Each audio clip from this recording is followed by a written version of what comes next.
Assalamualaikum warahmatullahi wabarakatuh. Selamat datang di kelas biologi bersama Ibu Parma Hikmah Sakinah Huta Barat. Apa kabar anak-anak semua? Semoga tetap dalam kondisi yang sehat dan semangat dalam mengikuti pembelajaran.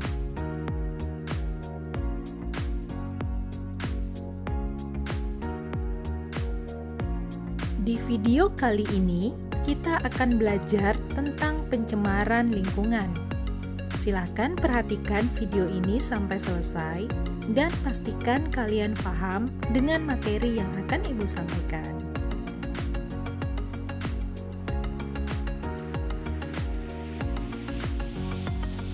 Menurut Undang-Undang Republik Indonesia Nomor 23 Tahun 1997,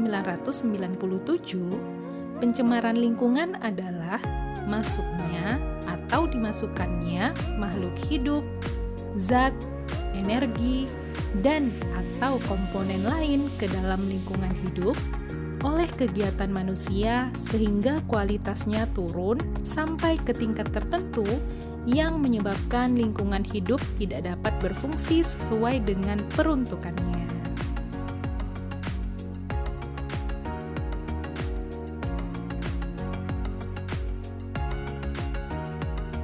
Zat yang dapat mencemari lingkungan dan dapat mengganggu kelangsungan hidup makhluk hidup disebut dengan polutan.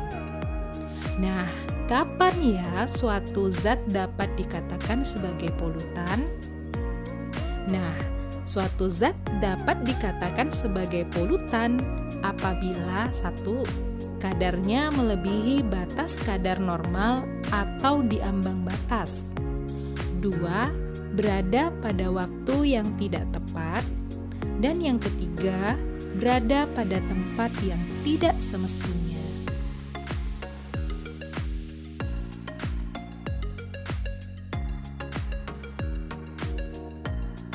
Baiklah, kita akan membahas jenis pencemaran lingkungan yang pertama, yaitu pencemaran air. Pencemaran air adalah masuknya makhluk hidup, zat, energi, atau komponen lain ke dalam air yang menyebabkan air tidak berfungsi sesuai peruntukannya. Pencemaran air merupakan kondisi air yang menyimpang dari sifat-sifat air dari keadaan normal. Nah, ciri-ciri air yang tercemar yaitu warna, bau, dan rasanya berubah. pH-nya kurang dari 7 atau lebih dari 7, karena pH air sama dengan 7.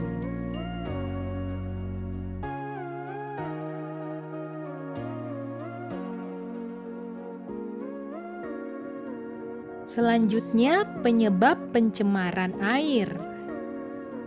Yang pertama, limbah industri. Contohnya, limbah industri dari pabrik. Yang kedua, limbah rumah tangga. Contohnya, kulit buah, sisa sayuran, sisa makanan, sampah daun, dan sampah plastik. Yang ketiga, limbah pertanian. Contohnya, pupuk dan insektisida.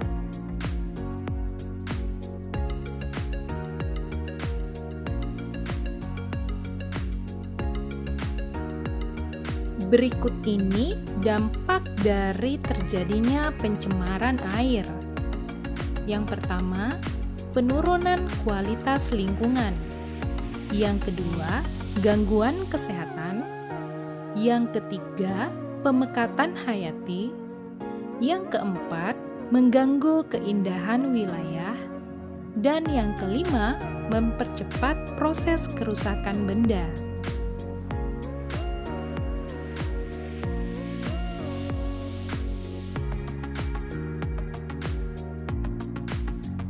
Cara penanggulangan pencemaran air.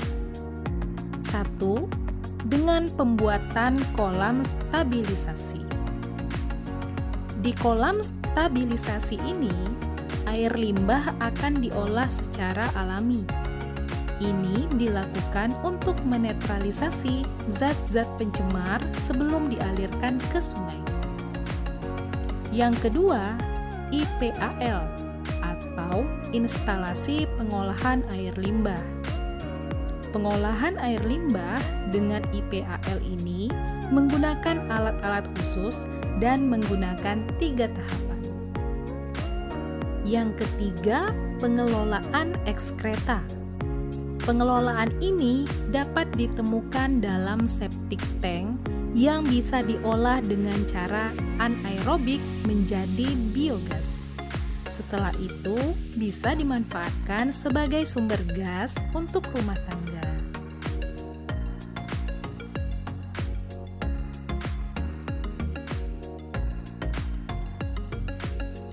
Selanjutnya, untuk meminimalisasi sampah hasil limbah rumah tangga, kita dapat menerapkan prinsip 4R, yaitu recycle, reuse, reduce, dan repair. Proses recycle misalnya untuk sampah yang dapat terurai dijadikan kompos.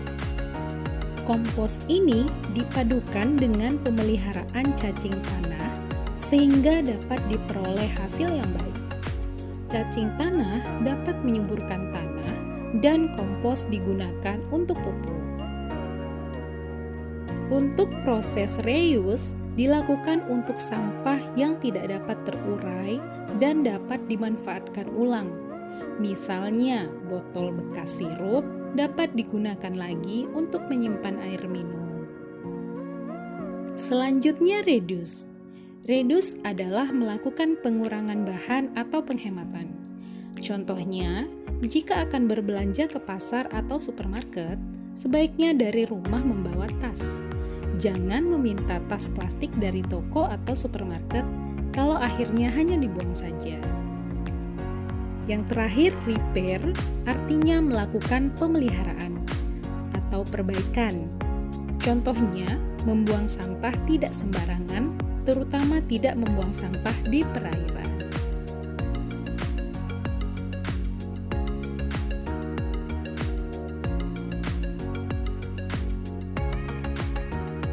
Baiklah anak-anak, itu tadi materi tentang pencemaran lingkungan. Tadi sudah Ibu sampaikan pengertian pencemaran lingkungan. Kemudian juga Ibu sampaikan tentang pencemaran air, yaitu ada pengertian pencemaran air, kemudian penyebab pencemaran air, dampak pencemaran air, dan cara penanggulangan pencemaran air. Nah, masih ada pencemaran lingkungan yang lainnya. Kita akan melanjutkan di video berikutnya. Untuk hari ini, demikian video pembelajaran kita. Sampai jumpa lagi di video selanjutnya. Assalamualaikum warahmatullahi wabarakatuh.